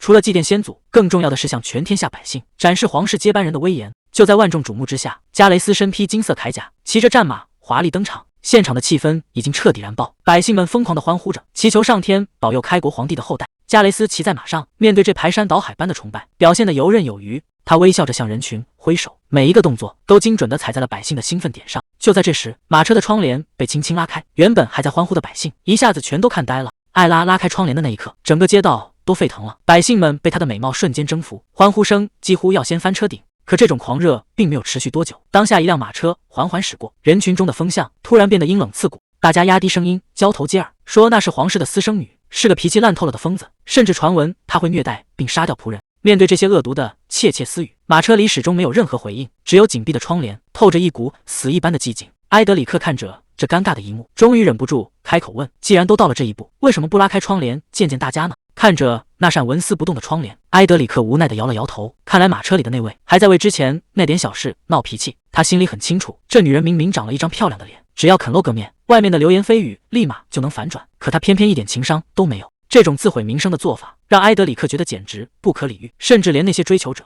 都被他这副拒人千里的样子给吓跑了。这么多年来，不知道有多少禁卫兵被他气走，唯独巴卡斯像个圣人一样，在他身边硬生生守了7年。可一想到巴卡斯曾经被逼得直接把他扛起来带走，埃德里克就觉得脊背发凉。连这种忠诚到骨子里的人都被逼到了失控的边缘，这女人的所作所为到底得有多离谱？看着马车远去的背影，埃德里克忍不住感叹，这位二公主简直就像是生来招人恨的一样。随着夜幕降临，巡礼队伍在河边安营扎寨，奔波了一整天，大家总算能喘口气。埃德里克正交代着手下去准备接下来的行程，可话还没说完，他突然察觉到哪里不对劲。他下意识地回过头，发现塔利亚正静静地站在不远处，那副欲言又止的样子，让原本平静的营地瞬间多了一丝不安的气息。看到塔利亚的那一刻，埃德里克整个人都懵了。这荒郊野外的都要吃晚饭了，他居然还换上了一身华丽的礼服。他本来想上前提醒一下，问问公主殿下到底在想什么，毕竟在营地里穿成这样实在是太不方便了。可就在他开口的一瞬间，夕阳正好洒在塔利亚身上，那一抹金色的余晖让她美得简直不像凡人。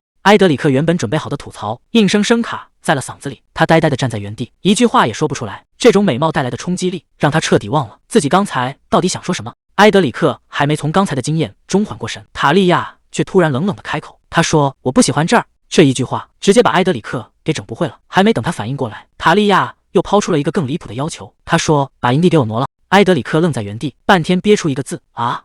埃德里克整个人都麻了，这女人果然不好对付，只要稍微放松警惕，她就能给你整出新花样。他赶紧解释说，这里是禁卫队选的安全位置，现在根本没法挪地方。塔利亚突然开始发难，直截了当地说：“我不喜欢这里，马上把营地给我换了。”谁知道塔利亚根本不听，谁问你意见了？我让你换你就要换，你只需要服从命令。埃德里克这下也没招了，只能搬出最后的大山。这次巡礼的所有决定权全都在巴卡斯大人手里。埃德里克还在苦口婆心的劝说，你绝对不能擅自离队。结果塔利亚反手就是一个坑，直接问他，所以只要巴卡斯点头就行了。塔利亚根本不给他喘气的机会，转身就走。埃德里克只能在后面追着问，你到底对这里哪不满意？塔利亚头也不回的甩出一句，全部都不满意。这里离森林和水边这么近，到处都是恶心的虫子。埃德里克听得整个人都快崩了，不靠近水源，这营地还怎么扎？埃德里克还在那讲大道理，说森林是天然的防线，能挡住外面的施救和怪物。结果塔利亚直接炸毛了，什么安全不安全的，我已经被虫子咬了2次了，在这种地方待一晚，我整个人都要被虫子吃掉了。埃德里克听得头都大了，只能硬着头皮劝他，咱们还得在这儿住好几天呢，你现在不适应以后怎么办？塔利亚根本不吃这一套，直接大喊大叫起来，换个营地不就行了？凭什么要我在这儿受罪？埃德里克这下彻底不忍了，语气变得非常强硬，大家赶了一天路都累坏了，不可能因为这种小事折腾。他最后冷冷地丢下一句，别再像个小孩子一样闹了，赶紧回马车里待着。谁也没想到塔利亚竟然直接动手了，他反手一把揪住埃德里克的领子，语气冷得让人发毛，你竟然敢命令我，是不是忘了自己的身份了？他死死盯着埃德里克，一字一句地帮他摆正位置，我是帝国的公主，你存在的唯一意义就是为了让我顺心。塔利亚最后下了死命令，如果我让你走一整晚，你就必须给我走到天亮，听明白了吗？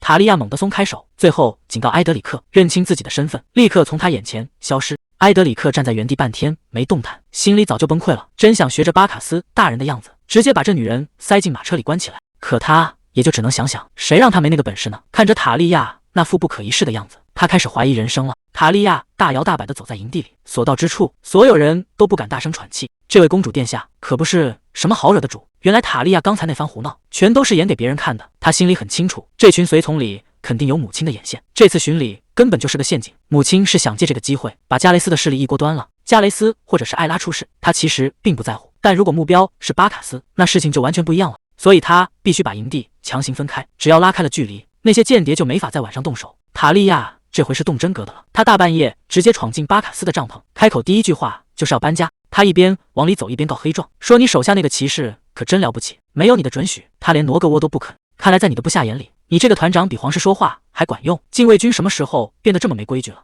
塔利亚原本是来吵架的，可一进门，整个人直接哑火了。眼前的景象让他半天没反应过来，他站在原地一动不动，刚才那股嚣张的气焰瞬间消失得无影无踪，甚至开始后悔自己为什么要这时候闯进来。巴卡斯倒是淡定的很，他一边擦拭身体，一边冷冷的开口：“真没想到，这种关于等级地位的话，竟然会从你的嘴里说出来。”这一句话直接把塔利亚反将一军，局面瞬间变得更加尴尬了。巴卡斯冷笑一声，说：“这种话简直能让人笑掉大牙。”塔利亚愣了一下，随即眼神变得更加凌厉。他一步也不肯退让，直截了当地告诉对方，等级制度存在的意义，就是为了让下面的人老实听话，而你们这些骑士必须无条件服从我这个公主，这就是规矩。他要求巴卡斯立刻去警告手下，必须搞清楚谁的命令才是第一位的，在这座营地里，到底谁才是真正的老大。巴卡斯默默穿上衬衫，没有立刻反驳，但这并不代表他已经服软了。塔利亚还在那儿放狠话，威胁说要治他一个大不敬的罪，可巴卡斯连头都没回一下，直接掀开帘子走出了帐篷。这种被当成空气的感觉，让塔利亚感觉一拳打在了棉花上，他气得直接追了出去，对着巴卡斯的背影继续质问：“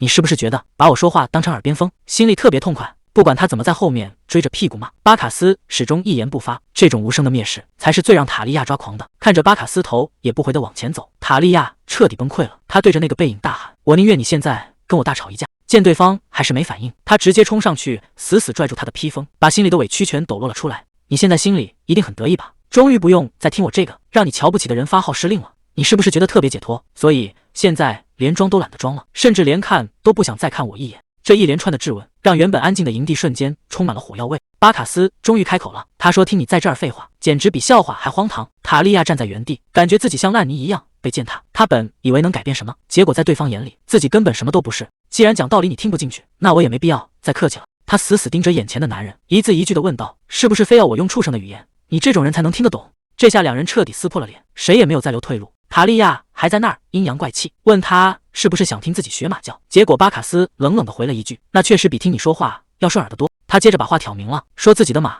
从来不会抱怨，更不会像他这样自以为是，整天只会给人添麻烦。这番话像刀子一样扎心，塔利亚整个人都愣在了原地。他怎么也没想到，一向沉默的巴卡斯会说出这种狠话。巴卡斯看着他哑口无言的样子，发出一声冷笑：“你扎别人心窝子的时候挺顺手，怎么轮到自己就受不了了？你以为你很了解我吗？”塔利亚在心里冷笑，如果不是早就看透了人性的丑恶，他也不会选择先变得冷酷。因为在这个世上，只要你稍微露出一丁点软弱，所有人都会冲上来把你踩在脚底下。可巴卡斯根本不在乎他在想什么，他冷着脸下达了死命令，立刻让骑士团准备牵营。他可没闲工夫在这儿听这些废话。塔利亚还想再争辩几句，问他为什么非要这么折腾，结果巴卡斯连头都没回，直接把他的话给堵死了。他说：“我没兴趣陪你闹脾气，更没义务向你解释我的每一个决定，赶紧回去休息，别在这儿白费口舌了。”塔利亚还在那儿摆公主的架子，大喊着：“我是帝国皇室，你必须听我的命令。”可巴卡斯根本不吃这一套，他直接走上前，冷冷地打断了他的叫嚣。他说：“够了，我对你的耐心已经彻底用完了，既然你非要闹到这一步，就该学会什么叫适可而止。”巴卡斯盯着他的眼睛，眼神里没有一丝温度。警告完这一句，他直接转身离开。巴卡斯头也不回地走了，只留下一句冷冰冰的命令，让人把公主送回房间，就像在打发一个麻烦。这种被彻底无视的感觉，让塔利亚心里的委屈瞬间变成了恶毒的恨意。他在心里疯狂的诅咒，真希望这个男人干脆死掉算了，反正等这趟差事结束，他也会被当成工具随便嫁掉。所以巴卡斯明天是活是死，是变成一具冰冷的尸体，还是别的什么，他已经完全不在乎了。既然没人把他当回事，那就大家一起下地狱吧。出人意料的是，这一路走的竟然非常顺当，没有流血，也没有任何意外发生。巴卡斯还活着，但塔利亚心里很清楚，只要还没到最后时刻，这种平静就只是假象。他盯着身边伺候的女仆，这些人都是母亲安排的，绝对不能掉以轻心。阴谋就像影子一样，早就把他死死缠住了。这种日子今天不爆发，明天也迟早会来。他甚至开始怀疑自己到底是在害怕，还是在期待那一刻的到来。塔利亚坐在空荡荡的房间里，心里全是恶毒的念头。他甚至觉得，如果能亲眼看到巴卡斯的尸体，是不是反而能解脱了？可这种想法刚冒头，就被巨大的恐惧压了下去。万一就在这个晚上，巴卡斯真的出事了怎么办？他根本坐不住了，必须得亲眼去确认一下。只要他还有一口气在，只要他还没死。深夜的树影乱晃，塔利亚已经顾不上那么多了。穿过黑漆漆的树林，塔利亚终于找到了那个身影，就在不远处的空地上，巴卡斯正安静地待在马儿身边。看到他还活着，塔利亚悬着的那颗心总算是落了地。这种失而复得的感觉让他一时间愣在原地，看着眼前的巴卡斯，塔利亚心里乱成了一团。他本以为自己可以足够冷酷，可真到了这一刻，所有的防线都崩了。这种感觉就像是在心里扎了根一样，不管他怎么努力想把它拔掉，他反而长得越来越疯。他痛苦地捂住眼睛，不想再看，也不敢再看。这种失控的情感简直快要让他窒息了。到底要怎么做才能彻底甩掉这个包袱，才能让自己变回那个无坚不摧的塔利亚？塔利亚站在深夜的林子里，心里只有一个念头：走吧，赶紧离开这个鬼地方。只要看不见那些烦人的情绪就能消失。可就在他准备转身的时候，一阵脚步声彻底打碎了他的幻想。有人正朝着巴卡斯走去，塔利亚躲在暗处，眼睁睁看着那个身影靠近。是艾拉，她居然也在这里。艾拉轻声说着：“原来你躲在这种地方。”巴卡斯抬起头，低声叫出了他的名字：“艾拉。”这一声呼唤让躲在树影后的塔利亚彻底成了一个笑话。看着艾拉那一身打扮，塔利亚在心里冷笑：大半夜的穿成这样，专门跑到林子里来，这目的简直再明显不过了。艾拉当着巴卡斯的面慢条斯理地脱掉鞋子，赤着脚踩进冰凉的水里，每一个动作都像是经过精心设计的表演。月光洒在湖面上，艾拉就那样坐在石头上，而巴卡斯就静静地守在他身后。这一幕看起来简直像是一幅完美的画。艾拉闭上眼睛，脸上露出一丝得意的笑。巴卡斯看着艾拉，语气里满是心疼：夜里风大，别受凉了。接着他竟然半跪在地上，小心翼翼地捧起艾拉的脚，动作轻柔的像是对待什么稀世珍宝。躲在暗处的塔利亚感觉整个人都被掏空了，这种温柔曾经是他最渴望的东西，现在却给了别人，他再也看不下去了。转身冲进漆黑的树林，跌跌撞撞地往回跑，树枝划破了裙摆，脚下也踩得深一脚浅一脚。可他根本顾不上这些，他只想离那个画面远一点，再远一点，仿佛只要跑得够快，就能假装这一切都没发生过。塔利亚在林子里拼命跑着，直到重重地摔在泥地里。这一刻他想，要是被母亲看到自己这副样子，肯定会被狠狠嘲笑吧。在他的记忆里，母亲塞内维尔永远那么高傲。母亲曾冷冷地告诉他，你只有两条路，要么不择手段得到想要的男人，要么就当个没那么惨的失败者。可塔利亚躺在冰冷的地上，心里全是绝望。他知道自己根本做不到，他没法像母亲那样冷酷无情。现在的他除了祈祷这痛苦赶紧结束，竟然什么都做不了。就在这时，远处传来了埃德里克的呼喊声：公主殿下，总算找到您了。埃德里克一见到塔利亚就开始没完没了的抱怨，责备他不该一个人乱跑，更不该让他这么难找。可当他看清塔利亚的样子，整个人都愣住了。眼前的公主浑身湿透，看起来狼狈到了极点。埃德里克还想拿职责说事，塔利亚却冷笑着打断了他：别演了，不知道的还以为你真担心我。他心里很清楚，这些人的关心不过是怕弄丢了皇室的财产，没法向上头交叉罢了。塔利亚盯着埃德里克，一字一句的反问：你自己发呆把人跟丢了，现在凭什么来怪我？他猛地关上马车门，根本不管埃德里克的手还在门框上。随着一声惨叫，他连头都没回一下。现在的塔利亚心里只有一片冰冷，既然没人真心待他，那他也没必要对任何人客气。塔利亚用力拉上窗帘，想把那些烦人的流言蜚语全都挡在窗外。在皇宫里生活，他学会的第一件事就是把别人的话当成耳边风，要是句句都往心里去，人早就疯了。与此同时，在宏伟的莫达温修道院前，一场隆重的迎接仪式正在进行。瓦西里斯带着温和的微笑，早已等候多时。他看着远道而来的军队，语气恭敬又客气。领头的加雷斯骑在马上，居高临下的打量着对方。他注意到瓦西里斯那对尖耳朵，心里暗自琢磨，这家伙到底是什么来头？瓦西里斯倒是不卑不亢，大方的自我介绍，并代表修道院表示欢迎。加雷斯听完，脸上立刻换了一副灿烂的笑容，开始大谈特谈祖先的荣光，说自己能来到这片圣地，简直荣幸至极。加雷斯表面上客客气气，说想为自己和妹妹求个祝福。瓦西里斯听了立刻接话，邀请他去自己的私人住所休息，还专门准备了盛大的宴会。这邀请听起来很热情，但加雷斯心里清楚，住进院长的私人地盘，在别人眼里可就是政治站队了。不过他也没多犹豫，直接点头答应了下来。毕竟这种送上门的好处，不拿白不拿。就在这时，一直沉默的巴卡斯走了过来，他一边安抚着自己的马，一边冷冷地叮嘱，一定要照顾好艾拉。看着巴卡斯对马那副温柔样，加雷斯忍不住在心里吐槽，这家伙要是能分一半心思给妹妹，也不至于像现在这么招人烦。加雷斯站在马车外，看着紧闭的车门，心里忍不住犯嘀咕，这一路上塔利亚居然出奇的安静，这丫头是变老实了，还是终于认清了现实，知道自己在这个家里到底是个什么身份？加雷斯甚至想过，要是他敢在路上耍什么花招，自己绝对会亲自动手，让他彻底消失。看着那辆华丽的马车，加雷斯心里的火气反而更旺了。他咬牙切齿地想，这个私生女真恨不得把她撕成碎片。加雷斯端着酒杯，看着这满屋子的金碧辉煌，心里只有冷笑。谁能想到，这帮搞神权的居然这么能挣钱，日子过得比大贵族还要滋润。这时侍从在旁边低声说，大人，楼下的晚宴已经准备好了。这两个人表面上客客气气，心里却都在盘算着怎么对付对方。加雷斯看着巴卡斯，总觉得这人根本亲近不起来。巴卡斯心里也清楚，把后背交给一个时刻戒备自己的人，简直就是自寻死路。加雷斯突然开口问，你的艾拉怎么没来？巴卡斯头也不回地回答，她累了，在宿舍休息。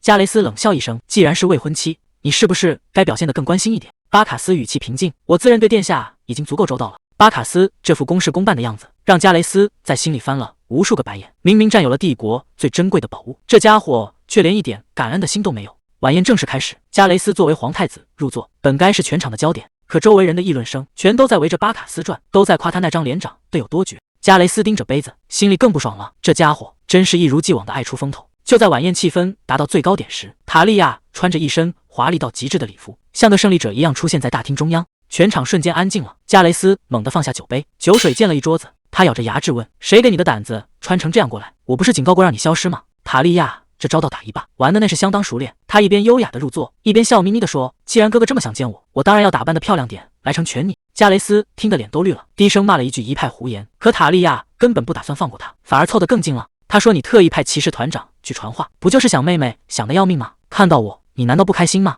加雷斯冷冷地回了一句：“在你出现之前，我确实挺开心的。”塔利亚笑得更灿烂了，看来这趟真是没白来。加雷斯终于彻底爆发了，他死死盯着塔利亚，质问他到底还要闹到什么时候，是不是非要试探他的底线？塔利亚却还在装委屈，说自己只是来参加个晚宴，不明白哥哥为什么要对亲妹妹这么凶。这句话直接点燃了火药桶。加雷斯猛地一把拽住他的手腕，当众羞辱他是不是寂寞疯了，甚至让他随便找个随从去暖床。他压低声音威胁：“如果你敢丢皇室的脸，我就让你这辈子都别想再露脸。”可下一秒，塔利亚的眼神彻底变了，他冷笑着反问：“那你倒是说说，你到底打算把我怎么样呢？”塔利亚不仅没被吓住，反而笑得更灿烂了。他说：“既然哥哥这么看重我，那我肯定不能让你失望啊！”加雷斯的理智瞬间崩了，他死死盯着眼前的女人，手已经不由自主地掐向她的脖子，眼看就要在这大庭广众之下见血。就在这千钧一发的时刻，一只冰冷的金色铠甲手重重按在了加雷斯的肩膀上。巴卡斯面无表情地提醒：“殿下，所有人都在等着您上去致辞呢。”加雷斯猛地惊醒过来，刚才那一瞬间，他差点就在全帝国面前亲手毁掉自己的前程。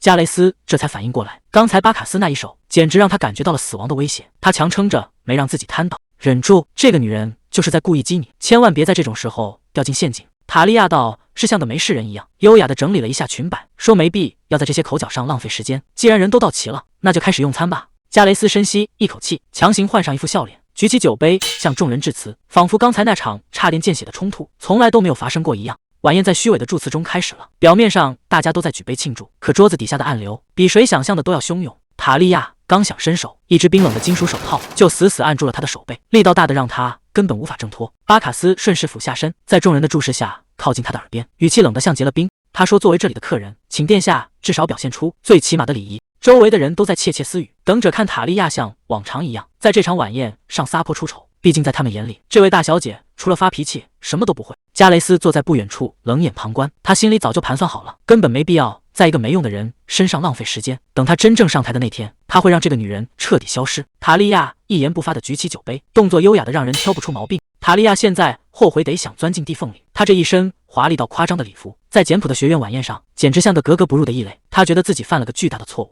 更让他坐立难安的是，巴卡斯那道冰冷的视线始终死死定在他的背后，这种被盯着的感觉让他一刻也待不下去。院长看他半天不动餐具，还以为是这里的伙食太寒酸，委婉地问是不是不合胃口，毕竟跟皇宫里的山珍海味没法比。塔利亚根本没心思听这些，他现在只想赶紧吃点东西，好让对方闭嘴，只要嘴里塞满了，就不用再应付这些尴尬的社交了。巴卡斯就那样面无表情地坐着，那道冰冷的视线像刀子一样死死钉在塔利亚身上，看得人脊背发凉。塔利亚只能机械地举起酒杯，试图用喝酒的动作来掩盖自己快要崩溃的情绪，胃里一阵翻江倒海，他觉得自己真的快要吐出来了。全场人的眼睛都死死盯着这张桌子，这种压抑的气氛换谁都受不了。塔利亚冷冷地说：“这场宴会真没劲，我先回去睡了。”他起身的动作让所有人都愣在原地，这已经不是他第一次这么不给面子了。加雷斯在旁边看着，心里很清楚他又在闹哪样了，没人敢拦他，只能看着那个背影消失在走廊尽头，走在空荡荡的长廊里。塔利亚忍不住问自己：我到底在图什么？故意跳出来惹麻烦，真的有意义吗？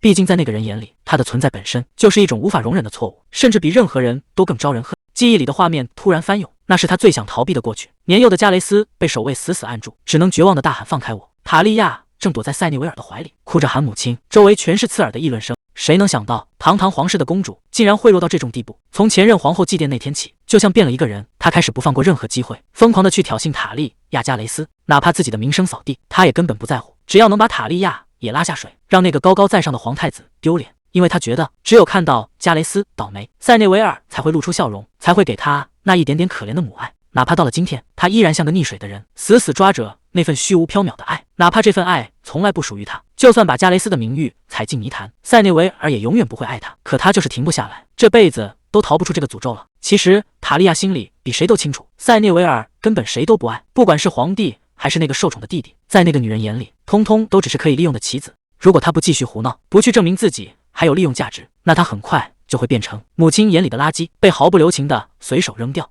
就在他心烦意乱的时候，身后突然传来一个声音：“公主殿下。”塔利亚猛地转过身，发现一个神官竟然一直跟着他。在这种没人的鬼地方，这家伙到底想干什么？塔利亚直接炸毛了，厉声质问他到底有什么企图，甚至让他立刻滚远点。神官支支吾吾地说，是因为他刚才在宴会上说的那些话。可塔利亚根本不想搭理他，直接装糊涂说自己听不懂。他现在脑子里只有一个念头，绝对不能在任何人面前露出哪怕一点点破绽。他冷冷地丢下一句：“我要走了。”转身就想离开这个是非之地，可神官却不依不饶，大声复述了他刚才的话：“你说你想满足皇太子的期待。”这一句话让塔利亚彻底停住了脚步，那些不堪的记忆瞬间被勾起。就在不久前的宴会上，加雷斯曾当众羞辱他，说如果他缺男人了，就去从随从里随便挑一个。而塔利亚当时笑着回击：“既然哥哥都这么说了，那我肯定会好好满足你的期待。”谁能想到这种自暴自弃的狠话，竟然会被神官全都听了去。神官像是突然变了个人，他一边卑微的请求许可，一边竟然直接伸出手，死死抓住了塔利亚的肩膀。塔利亚整个人都僵住了，他怎么也没想到，这个看起来老实巴交的家伙，竟然敢对自己动手动脚。他心里明明气得要命，想大声呵斥让他滚远点，可身体却像是不听使唤一样，一动也动不了。神官的胆子越来越大，手甚至已经摸到了他的脸颊。这种近在咫尺的冒犯，让塔利亚感到了前所未有的危机。他必须立刻反抗，必须让他知道越界的代价。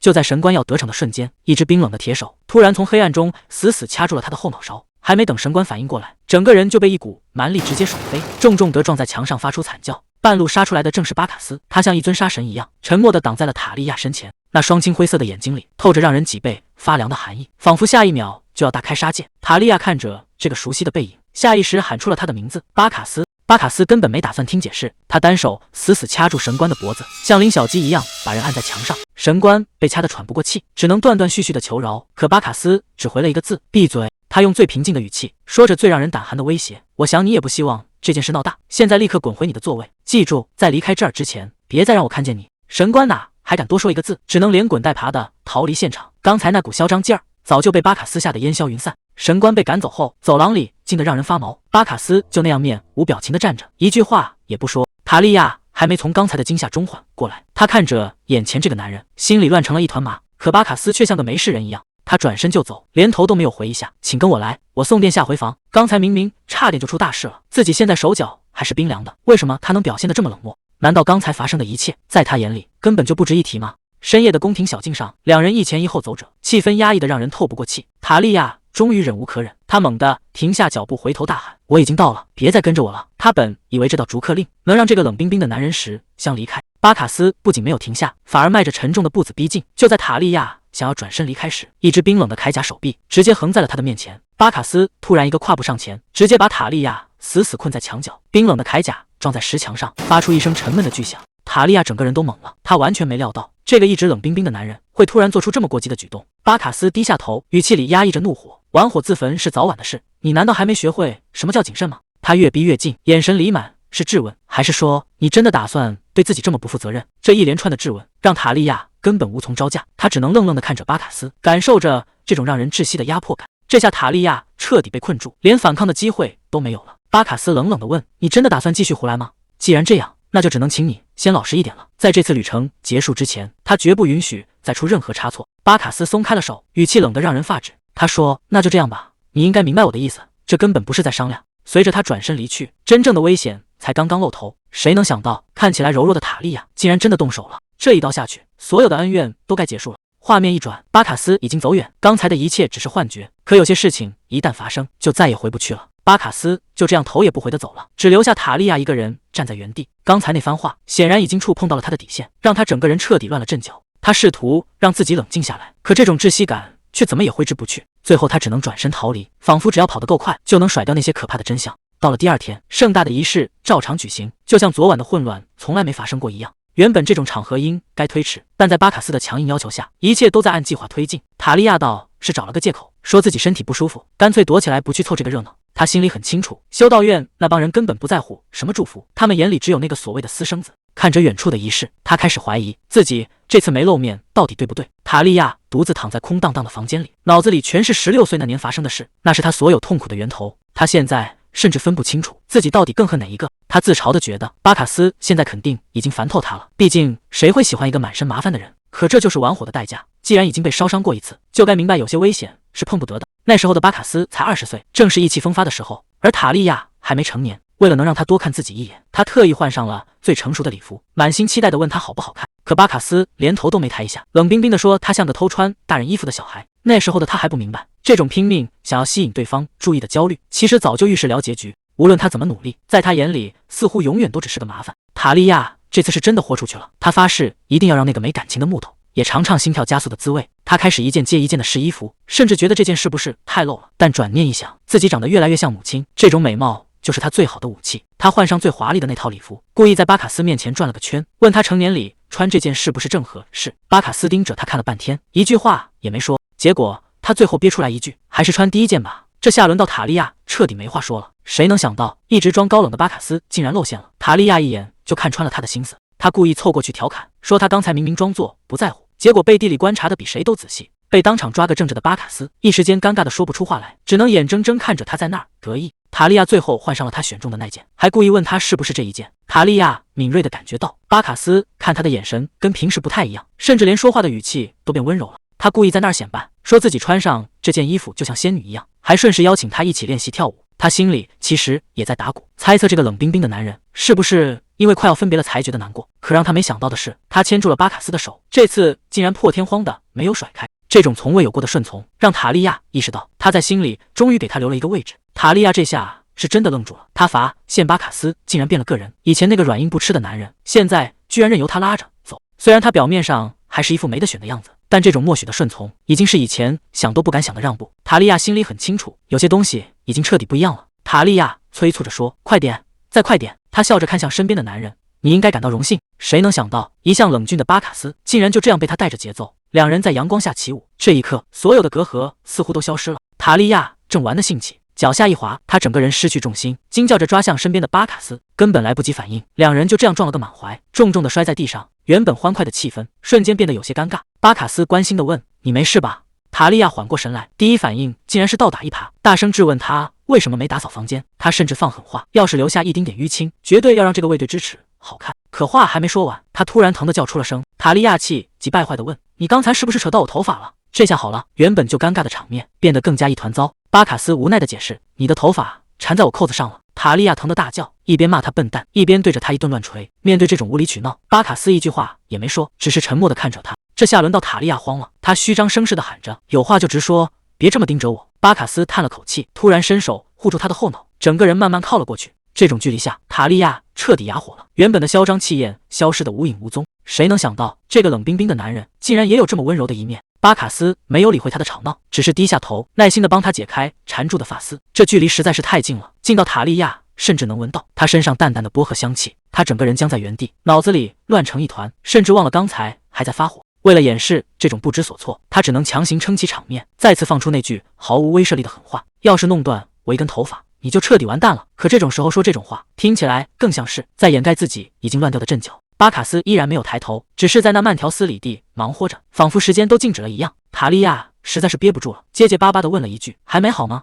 他现在整个人都要炸了，明明平时干什么都挺利索，怎么偏偏这时候开始磨洋工？这种近距离的接触让他觉得每一秒都是煎熬，甚至开始怀疑这家伙是不是故意的。这种尴尬到极点的气氛，到底什么时候才是个头？塔利亚实在是受不了这种折磨，干脆自暴自弃地喊道：“别剪了，直接剪掉算了。”巴卡斯听完一言不发，只是冷冷地盯着他，气氛一下子降到了冰点。他竟然真的伸手摸向腰间，直接拔出了那把锋利的匕首。看着那道寒光，塔利亚这下彻底秒怂了，声音颤巍巍地改了口：“那个，还是少剪一点吧，我的头发很宝贝的。”巴卡斯没有理会他的碎碎念，只是精准地落下一刀，一颗纽扣掉在地上。这场闹剧终于收场了。头发刚一解开，巴卡斯就立刻拉开了距离，语气冷得像冰块一样：“你打算在地上赖到什么时候？”塔利亚尴尬地想找个地缝钻进去，为了打破这种死寂，他捡起掉在地上的扣子递了过去：“拿着，这是你的。”本以为这能算个台阶下，谁知道巴卡斯连看都没看一眼，直接冷冷地丢下一句：“没用啊，随你怎么处理，直接扔掉也行。”这种热脸贴冷屁股的感觉，让塔利亚彻底僵在了原地。夕阳西下，两人之间的气氛依旧僵硬。巴卡斯叹了口气，低声问了一句：“我现在可以走了吗？”塔利亚愣愣地点了点头。夜深人静的时候，塔利亚独自坐在窗前，手里却紧紧攥着那颗扣子。明明巴卡斯说这东西没用了，让他随手扔进垃圾堆，可他偏偏像捡到了宝贝一样，怎么都舍不得放手。这一晚，他彻底失眠了，那种乱糟糟的心跳声让他怎么也睡不着。深夜躺在床上，塔利亚的脑子里乱成了一团乱麻。那个男人的脸总是在他眼前晃来晃去，也许他对我也有点意思。不，这绝对不可能，他那种性格怎么会呢？可万一呢？万一他刚才那个动作真的代表了什么呢？塔利亚在床上翻来覆去，整个人都陷进了这种甜蜜的纠结里。可惜，这种美滋滋的幻想并没能维持多久，因为几天后，巴卡斯和艾拉订婚的消息传来了。